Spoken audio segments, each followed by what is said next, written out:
Good morning students. Jyoti public senior secondary school online classes में आप सभी लोगों का स्वागत है। क्लास 8th का जो हमारा एसएसटी के अंदर टॉपिक चल रहा था the constitution of India, Bharat का संविधान, उसी संविधान से रिलेटेड जो विशेषताएं हैं आज उनके बारे में हम लोग पढ़ना स्टार्ट करेंगे कि भारत के जो संविधान की विशेषताएं, मुख्य विशेषताएं, उनके बारे में आज हम लोग पढ़ते हैं। इसके अंदर पहला टॉपिक, अब भारतीय संविधान से रिलेटेड बहुत सी बातें आप लोगों को बताई गई थी, उन सभी बातों को आप लोगों को याद रखना जरूरी है। जैसे कि भारतीय संविधान के निर्माता कौन है, तो उनका नाम था बी आर अम्बेडकर। भारतीय संविधान का निर्माण होने में कितना वर्ष लगा, तो 2 वर्ष 11 महीने और 18 दिन का समय लगा। भारतीय संविधान जो था उसके अंदर बहुत से देशों के संविधानों से बहुत सी विशेष बातें हैं जिनको उठा करके भारतीय संविधान के अंदर उन्हें समाविष्ट किया गया है, ये बात हमें याद रखनी है। और साथ में भारतीय संविधान के अंदर जो भारतीय संविधान था पूरे वर्ल्ड का सबसे बड़ा लिखित संविधान है, इस बात को भी हमें याद रखना है। भारतीय संविधान को स्वीकृत कब किया गया था, तो 26 नवंबर 1949 को। भारतीय संविधान को स्वीकृत करने के पश्चात उसे पूरे देश के भीतर लागू कब किया गया था, तो 26 जनवरी 1950 को। तो इसे भारतीय गणतंत्र का भारत देश जो था उसे गणराज्य का रूप हासिल हुआ 26 जनवरी 1950 को। तो ये सभी जो विशेष बातें थी वो आपको भारतीय संविधान से रिलेटेड जानकारी मिली पिछले वीडियोस के भीतर। अब उसी भारतीय संविधान से रिलेटेड जो मुख्य विशेषता है उनके बारे में आज हम पढ़ना स्टार्ट करेंगे। बहुत ही महत्वपूर्ण पॉइंट है ये, तो इसे अच्छे से याद रखें। तो सबसे पहले देखते हैं कि द कॉन्स्टिट्यूशन ऑफ इंडिया, भारतीय संविधान, salient features of our constitution. Salient, इस सैलिएंट का मतलब होता है विशेष और फीचर्स का मतलब होता है विशेषताएं, कि भारतीय संविधान की विशेष या मुख्य विशेषताएं। तो भारतीय संविधान की मुख्य विशेषताएं कौन कौन सी हैं हम लोग जानते हैं। तो इसका जो पहला पॉइंट है वह है फेडरलिज्म। फेडरलिज्म का मतलब होता है संघवाद। आपको कल भी ये बात बताया गया था कि जो भारतीय संविधान है उसके भीतर भारतीय संघ को गणराज्य का दर्जा दिया गया। भारतीय संघ जो है उसको एक भारत जो है, भारत नाम का देश है, उसे एक संघ का दर्जा दिया गया है। तो यहाँ पर जो प्रशासनिक शक्ति है उसका विकेंद्रीकरण किया गया है, उसे केंद्रीकृत नहीं रखा गया है। केंद्रीकृत का मतलब है कि एक ही व्यक्ति के प्रति पूरी की पूरी शक्ति समर्पित होना। जैसे कि हम पहले प्राचीन समय में राजा महाराजाओं का शासन देखा करते थे, उसमें जो सारी की सारी फाइनल शक्ति हुआ करती थी, फाइनल अथॉरिटी होती थी, वो एक राजा के पास होती थी। लेकिन आज वर्तमान में इस भारत के लोकतांत्रिक व्यवस्था के भीतर जो शक्ति है, संप्रभु शक्ति है, उसका विकेंद्रीकरण किया गया है। तो इसके भीतर राज्य सरकार और सेंट्रल गवर्नमेंट जो होती है, केंद्र सरकार होती है, उसके बीच में पूरी की पूरी शक्ति को विभाजित किया गया है।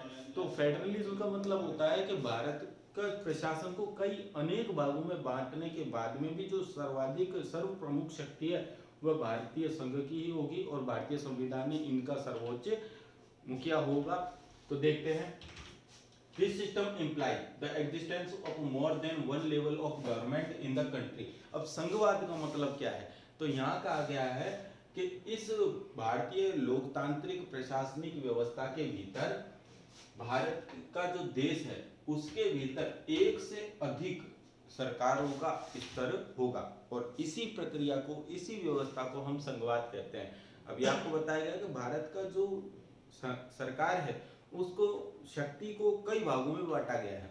इसके पीछे क्या रीजन है, इन शक्तियों का विभाजन किए जाने के पीछे कौन से मुख्य कारण है। तो मुख्य कारण यही है कि इतना बड़ा देश है जिसमें 1 अरब 21 करोड़ की आबादी निवास कर रही है, यदि इतने देशों को एक साथ चलाना है तो यहाँ पर एक व्यक्ति इतनी बड़ी संख्या को कभी भी आगे नहीं चला सकता है, प्रशासनिक व्यवस्था को अच्छी तरीके से समावेशित नहीं कर सकता है या उसे संचालित नहीं कर सकता है। तो इसलिए पूरी की पूरी सरकार को 2 भागों में डिवाइड कर दिया गया है। जो राज्य सरकार है उसे अलग रखा गया है और केंद्र सरकार है जो उसे अलग रखा गया है। लेकिन जो राज्य सरकार है तो उस राज्य सरकार के ऊपर हमेशा केंद्र सरकार कार्य करती है। तो ये ध्यान रखना, यानी कि राज्य सरकार के फैसले तब निरस्त हो जाएंगे जब केंद्र सरकार अपना फाइनल फैसला सुनाएगी। तो राज्य सरकार के जो फैसले होंगे, निर्णय होंगे, उनको अनदेखा कर दिया जाएगा, केंद्र सरकार के फैसले को ही फाइनल समझा जाएगा। तो यहाँ पर संघवाद का मतलब यही है कि राज्य सरकार हो चाहे केंद्र सरकार हो, लेकिन ये सारी सरकार जो है वो मिलकर के केंद्र सरकार के प्रति समर्पित होगी, भारतीय संघ के प्रति समर्पित होगी, जो कि भारतीय संविधान के हिसाब से कार्य करेगी। One of the centre and other of the state. अब भारतीय संविधान के भीतर जो सरकार का वर्णन किया गया है, सरकार के स्तरों का वर्णन किया गया है, तो उसे दो भागों में बांटा गया है कि एक सरकार जो रहेगी जिसे हम सेंट्रल गवर्नमेंट कहते हैं या केंद्र सरकार कहते हैं, तो वह तो सबसे उच्च स्तर पर होगी, लेकिन उससे निम्न स्तर के ऊपर राज्य स्तर की सरकार होगी या राज्य सरकार होगी। अब आगे देखते हैं कि the central government takes decisions and make laws on subjects concerning the entire nation. तो यहाँ कहा जाता है कि जो केंद्र सरकार है वह क्या करती है, निर्णय लेती है और साथ में ही समस्त देश से संबंधित विषयों के ऊपर निर्णय करती है। यानी कि केंद्र सरकार जो है उसका मेन काम यही रहता है कि ऐसे विषय जो कि देश के हित के लिए बहुत आवश्यक है, उनसे संबंधित निर्णयों को लेने का जो मेन काम है वो सेंट्रल गवर्नमेंट के पास रहता है। अब कौन कौन से ऐसे विषय होते हैं जिनके ऊपर सिर्फ सेंट्रल गवर्नमेंट ही निर्णय ले सकती है, तो वो सब्जेक्ट्स हैं, वो टॉपिक्स हैं फॉरेन रिलेशन, विदेशी मामले। तो विदेशों से रिलेटेड किस देश के साथ व्यापार करना है, किस देश के साथ में व्यापार करना बेहतर रहेगा, किस देश के साथ में कौन सी नीति को अपनाना चाहिए, कौन सी विदेश नीति को अपनाना चाहिए, ये चीजें हम लोगों को देखने को मिलेगा। आगे है डिफेंस मैटर्स, यानी कि सुरक्षा से संबंधी कोई मामला आएगा तो सुरक्षा से संबंधी मामलों के भीतर भी ये जो है सेंट्रल गवर्नमेंट ही हमेशा क्या करेगी कि सेंट्रल गवर्नमेंट ही निर्णय लेने का कार्य करेगी। करेंसी, भारतीय मुद्रा, अभी आप लोगों ने देखा कि जो 8 नवंबर और सन 2016 को डिमोनेटाइजेशन का काम किया गया, विमुद्रीकरण का काम किया गया और भारत के भीतर जो 500 और 1000 रुपए के नोट थे उन्हें बंद कर दिया गया। तो पूरे देश के भीतर चलने वाली जो हमारी राष्ट्रीय मुद्रा है, रुपया है, उसे चेंज करने का एकमात्र अधिकार जो होता है वो हमारे देश की केंद्र सरकार के पास होता है। इसके अलावा राज्य सरकार के पास ये ताकत नहीं है, ये शक्ति नहीं है कि वह हमारे देश की मुद्रा को चेंज कर सके। अगली चीज है कि यहाँ पर कहा जाता है कम्युनिकेशन, संचार भी एक ऐसा विषय है जिसके ऊपर सिर्फ केंद्र सरकार ही निर्णय लेती है। संचार से रिलेटेड कोई सा भी विषय हो, कोई सा भी टॉपिक हो, तो उसके ऊपर सिर्फ और सिर्फ केंद्र सरकार ही क्या कर पाएगी, निर्णय ले पाएगी। अगला टॉपिक है रेलवे। भारतीय रेलवे है तो नाम से पहले भारतीय लगता है, तो भारतीय लगने का मतलब यही है कि पूरे भारत देश की जो रेलवे प्रशासन है या पूरा रेलवे नेटवर्क है उसको संचालित करने का, उससे रिलेटेड निर्णय करने का या उससे उस सब्जेक्ट से संबंधित फैसला लेने का जो मेन अधिकार है वो सिर्फ और सिर्फ हमारे भारत देश की सेंट्रल गवर्नमेंट के पास ही है। The state government deal with the needs and problems of the respective states। अब यहाँ कहा जाता है कि जो राज्य सरकार है उसके पास में जिस राज्य के भीतर जो सरकार केवल जिस राज्य से बिलोंग करती है, केवल वहीं के से रिलेटेड लोगों के या विशेष राज्य से रिलेटेड जो जरूरतें हैं, समस्याएं हैं, तो उनसे रिलेटेड मुद्दों के ऊपर ही सिर्फ राज्य सरकार क्या करेगी, फैसला लेगी। इसके अलावा दूसरे राज्यों के ऊपर नियम बनाने का जो अधिकार है वो किसी भी अन्य राज्य सरकार का नहीं है। मेरे कहने का तात्पर्य यह है कि यदि राजस्थान की राज्य सरकार है तो वो सिर्फ राजस्थान राज्य से रिलेटेड ही विशेष मुद्दों के ऊपर नियम बनाने का अधिकार रखती है। ऐसा नहीं होगा कि गुजरात या एमपी की जो सरकार है या राज्य है उसके लिए भी राजस्थान सरकार ही नियम बनाए। आगे कहा जाता है अब कौन कौन से ऐसे विषय होते हैं जिसके ऊपर सिर्फ राज्य सरकार ही नियम बनाती है, तो वो विषय है एग्रीकल्चर, कृषि का जो विषय है उसके ऊपर सिर्फ और सिर्फ राज्य सरकार नियम बनाएगी। लॉ एंड ऑर्डर, कानून व्यवस्था को भी स्थापित करने के लिए जो नियम बनाएगी वो सिर्फ राज्य सरकार बनाएगी और किसी के पास ये अधिकार नहीं होता। सेंट्रल गवर्नमेंट इसके अंदर कोई छेड़खानी नहीं करती है। सेंट्रल गवर्नमेंट का अधिकार जो है वो इससे ऊपर वाली जो लाइन हमने पढ़ी थी, विदेशी मामले हो गए या सुरक्षा के मामले हो गए या मुद्रा हो गई, कम्युनिकेशन हो गई, रेलवे हो गई, सिर्फ इन सब्जेक्ट से रिलेटेड मुद्दों के ऊपर ही केवल जो हमारे देश की सेंट्रल गवर्नमेंट है वो नियम बनाती है। आगे बात करते हैं and come under state jurisdiction, और ये सभी के सभी जो विषय बताए गए अभी आपको, जैसे कृषि होगी, कानून व्यवस्था होगी, ये सभी केवल राज्य न्यायाधिकार क्षेत्र के भीतर आते हैं। केवल राज्य सरकार ही इसके ऊपर क्या करती है, नियम बनाने का कार्य करती है। This mean exist A clear separation of power between the central and state government. अब इसका मतलब ये होता है कि जो हमारे देश की सरकार है उसने क्या करा गया है कि राज्य सरकार और केंद्र सरकार की जो शक्तियां उनको अलग अलग बांट दिया है। यानी कि केंद्र सरकार जिन चीजों के ऊपर नियम बनाएगी उनके ऊपर राज्य सरकार का कोई अधिकार नहीं, और जिन मुद्दों के ऊपर या जिन विषयों के ऊपर राज्य सरकार नियम बनाएगी उनके ऊपर केंद्र सरकार का कोई महत्व नहीं है, कोई वो निर्णय नहीं ले सकते। आगे देखते हैं, our constitution contains 3 list of subjects. अब हमारे देश के अंदर जितने भी विषय हैं, यानी कि हमारे देश के प्रशासन को और हमारे देश की आर्थिक व्यवस्था को सुधारने के लिए जितने भी विषय हैं, तो सभी विषयों को शामिल किया गया है संविधान के भीतर, और उन सभी संविधान के भीतर शामिल विषयों को 3 अलग अलग लिस्टों के अंदर बांटा गया है। बहुत ही महत्वपूर्ण बिंदु है ये, आपके संविधान की विशेषताओं का याद रखना आवश्यक है। आपको फिर दोबारा बता देते हैं कि संविधान के भीतर 3 प्रमुख लिस्टों का वर्णन किया गया है। उन 3 लिस्टों के अंदर कौन कौन सी 3 लिस्टें हैं? तो पहली है यूनियन लिस्ट। यूनियन लिस्ट का मतलब होता है संघ सूची।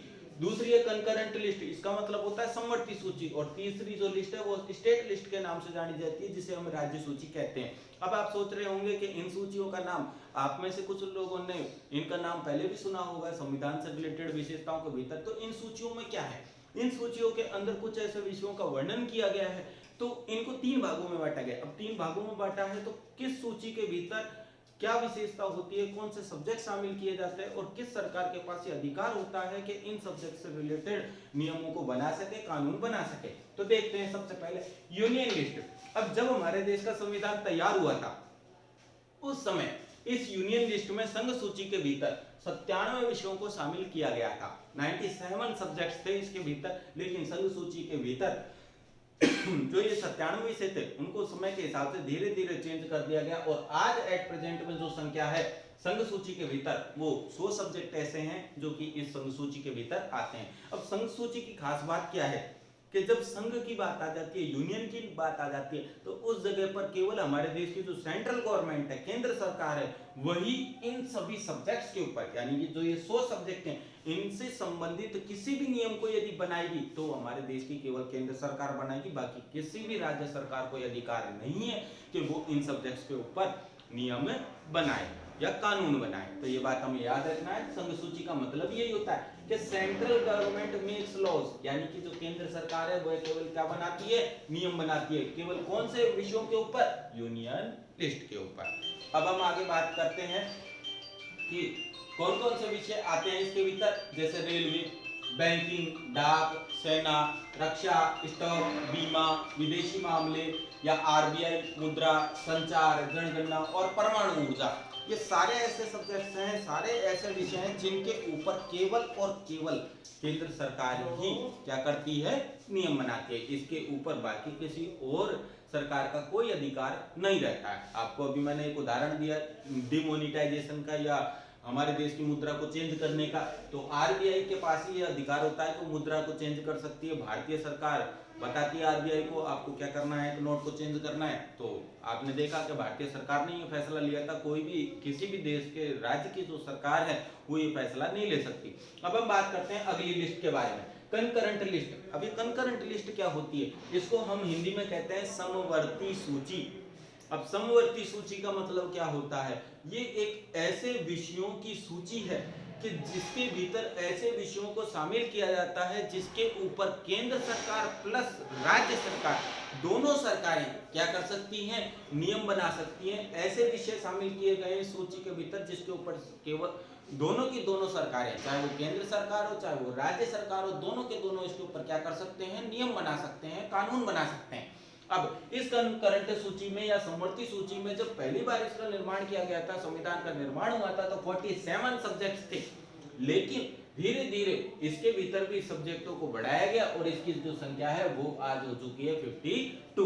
तो आज एट प्रेजेंट में 52 सब्जेक्ट्स ऐसे हैं जिसके ऊपर सेंट्रल गवर्नमेंट भी नियम बना सकती है और साथ में राज्य सरकार भी नियम बना सकती है। तो कौन कौन सब्जेक्ट है? जैसे मान लो शिक्षा, एजुकेशन से रिलेटेड कोई भी मुद्दा आ गया तो उसके ऊपर राज्य सरकार भी नियम बना पाएगी और सेंट्रल गवर्नमेंट भी नियम बना सकती है। जैसे श्रम कल्याण, समाचार पत्र, प्रदूषण नियंत्रण। अब किसी राज्य के भीतर ज्यादा प्रदूषण फैल रहा है तो ये जरूरी नहीं है कि जो केंद्र सरकार है वही नियम बनाएगी तभी जो राज्य है उसका प्रदूषण खत्म किया जाएगा। राज्य सरकार चाहे तो अपने स्तर पर वह स्वयं भी इस सब्जेक्ट से रिलेटेड क्या कर सकती है? नियमों का निर्माण कर सकती है। ऐसे एक विषय है जैसे परिवार नियोजन, तो इसे भी हम कंकरेंट लिस्ट के अंदर शामिल करते हैं। अगला सबसे लास्ट में जो सूची आती है उसका नाम है स्टेट लिस्ट। नाम से ही पता लग रहा होगा आपको। अब यूनियन और स्टेट दो शब्द आपको बार बार घूम फिर करके इस पॉलिटिकल के सब्जेक्ट में पढ़ने को मिलेगा। तो जहां पर यूनियन की बात आ जाए तो ध्यान रखना है कि पूरा देश का नियम, पूरे देश की सरकार काम करेगी उस यूनियन के लिए। लेकिन जहां बात आती है स्टेट की, तो स्टेट लिस्ट के भीतर, जो ये स्टेट लिस्ट है, इसके भीतर केवल स्टेट को ही या स्टेट गवर्नमेंट को ये अधिकार होता है कि वह क्या बना सके, वह नियमों का निर्माण कर सके। अब जब इस स्टेट लिस्ट को शामिल किया गया था संविधान के भीतर प्रथम बार, तो इसके अंदर टोटल 66 सब्जेक्ट्स रखे गए थे, लेकिन एट प्रेजेंट में इसकी संख्या को घटा करके 59 कर दिया गया है। तो वर्तमान में जो स्टेट लिस्ट के भीतर सब्जेक्ट हैं वो कितने हैं, 59। अब इसमें कौन कौन से सब्जेक्ट होते हैं, और राज्य सूची का मतलब क्या होता है, तो राज्य सूची का मतलब होता है केवल राज्य सरकार का यह अधिकार है कि इन विषयों के ऊपर जो कि इसमें बताए गए हैं, इन विषयों के ऊपर केवल राज्य सरकार ही नियम बना सकती है। तो ये है, जैसे राज्य सरकार अदालतें हो गई, या सफाई हो गया, या जैसे पशु आ गई, सिंचाई है, राज्य कृषि है, सड़क है, वन, रेलवे, पुलिस, बाट व नाप, या जिला अस्पताल, ये सारे ऐसे सब्जेक्ट हैं कि जिनके ऊपर सिर्फ राज्य सरकार को ही अधिकार होता है इन विषयों के ऊपर कानून बनाने का, बाकी किसी भी सरकार को कोई अधिकार नहीं है। तो इस प्रकार से आपने देखा कि संविधान के भीतर 3 लिस्टों का वर्णन किया गया। तो तीनों लिस्टों में पहली का नाम है यूनियन लिस्ट, दूसरे का कंकरेंट लिस्ट और तीसरे का नाम है स्टेट लिस्ट। तो तीनों लिस्टों की खास बात क्या है, वापस मैं आपको बता देता हूँ। यूनियन लिस्ट वो लिस्ट है, इसके भीतर शामिल वो विषय हैं जिनके ऊपर केवल सेंट्रल गवर्नमेंट ही क्या करेगी, नियम बनाएगी। कंकरेंट लिस्ट समवर्ती सूची वह सूची है जिसके ऊपर केवल, इसके ऊपर न राज्य सरकार और न केंद्र सरकार, पर्सनली दोनों का अधिकार नहीं है।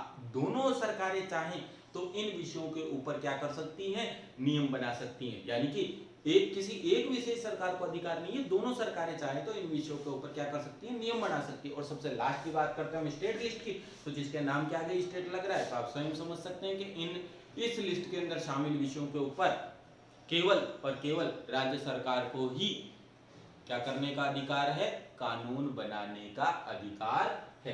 तो इस प्रकार से आप लोगों ने देखा कि 3 लिस्टों के अंदर संविधान के भीतर और हमारे देश से रिलेटेड सभी विषयों को शामिल किया गया है और 3 लिस्टों में इन्हें बांट दिया गया है। सभी के बारे में आप लोगों ने पढ़ा। इस वीडियो को अधिक से अधिक गौर करके समझिएगा। संविधान की विशेषताएं स्टार्ट हो चुकी हैं, तो इसलिए आपको पूरे संविधान से संबंधित सभी विशेषताओं को अच्छे से याद रखना है। इन लिस्टों की अंदर कितने सब्जेक्ट्स हैं इसे ध्यान में रखना है, कौन सी सरकार नियम बना सकती है उसे याद रखना है, तीनों लिस्टों में क्या डिफरेंस होता है ये ध्यान रखना है, कौन कौन से सब्जेक्ट इनके भीतर आते हैं वो हमें ध्यान रखना है, क्योंकि बोर्ड की दृष्टि से इस प्रकार के क्वेश्चन सबसे ज्यादा इंपॉर्टेंट है। तीनों सूचियों के भीतर डिफरेंस पूछ लिया जाता है। तो आज के वीडियो में सिर्फ इतना ही, बाकी कल हम नेक्स्ट वीडियो में जो भारतीय संविधान है उसकी नई विशेषता के साथ में शामिल होंगे, यहाँ पर आपके सामने हाजिर होंगे। तो आज का वीडियो सिर्फ इतना ही। इस वीडियो यदि वीडियो पसंद आए तो ज़्यादा से ज़्यादा आप इसको लाइक, सब्सक्राइब और शेयर कीजिए। Thank you.